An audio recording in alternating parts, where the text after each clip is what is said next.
Hey everybody, RC here. Wanted to talk a little bit about Lightroom and Photoshop and burning of edges because they cause a little bit of a problem. So let's take a look. I'm going to single click on this picture that I took of Jen.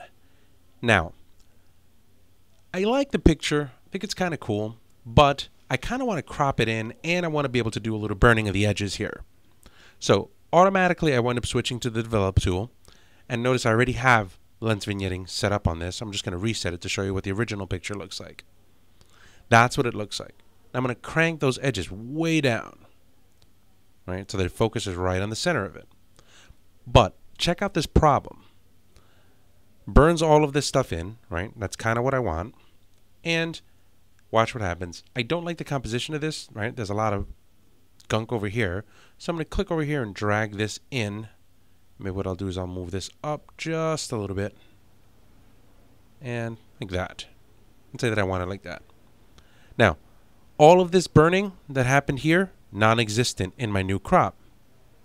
That causes a problem because this is what I want burned in, not necessarily all of this that I'm not even going to see. So when I hit the enter key, that's my new shot, but even with my lens vignetting cranked up, you don't see that in the image.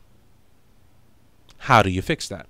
Easiest way, just reset your vignetting, leave it as so, and all you have to do is just do a right click and edit in Photoshop CS3. You're going to edit a copy. So you can click on edit.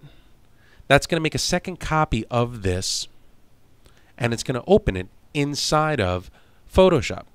Now, when you get to Photoshop, you really don't have to do much of anything. In here, all you have to do is just save and close. Here's your copy, and here's your original. So this is the original, this is the copy. Now watch this. I'm going to come over here, I'm going to grab my lens vignetting, crank it, right? You don't see much here, you don't see much here, but here you do. Now if I come over here and I do the same thing, so you see a lot more here and here. Actually, what I can do is I can just command click and just compare these by just hitting the C key. So you get a little bit more. Now, what if you didn't want to do this in Lightroom and you wanted to do it just in Photoshop? What you can do here is just edit the picture out. This one, I'm going to edit the original one because this happens to be the copy that I had just made. And you can do that vignetting right from within Photoshop. To do that, you can go to Filter, and under Filter, you kind of have to look for it because it's a distort. Right? Lens vignetting was something that used to happen to images when you would have a camera and the lens on the camera would wind up burning in the edges. And it used to be kind of the mark of a cheap lens. So Photoshop would have this as a correction to be able to help that. Turns out people use it now as an artistic effect. So if you go to lens correction, inside of here, you'll see that I'm going to uncheck that show grid. Here's our vignette.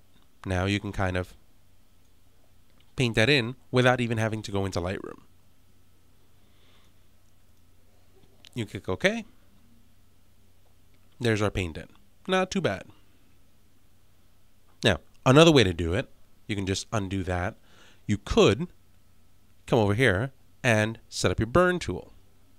And with your burn tool, you can specify whether or not you want to burn shadows, midtones, or highlights, and how much you want to be able to burn it. So this used to be the old-timey way to do it, right? So you can come over here and burn, burn, burn. I'm not a big fan. I'm just going to step backward there a couple of times. Another way for me to be able to do it, sometimes I just cheat. I make a copy of this. I'll go to Adjustments. I'll go to Levels. I'll drag this in a little bit, and I'll click OK. Then I'll set up a mask for this, but holding down the Alt key. So I'm going to hold down the Alt key and I'll click here. It inverts it and hides everything. And then just using a regular brush with a color of white, I'll go ahead and I'll reveal some of this. It just kind of lets me control a little bit over what sections I want to burn, because sometimes I like to kind of burn up here and just kind of create that spotlighted effect. So you'll play with that a little bit. Once you wind up having that all set, I've kind of bounced back and forth between Lightroom and Photoshop a couple times, but this is a good way to be able to burn in your edges inside of Photoshop, and it also shows you how to overcome that problem in Lightroom And as soon as you're done, you can just go ahead and save it. And if you're in the first application, then you can obviously stay in Photoshop.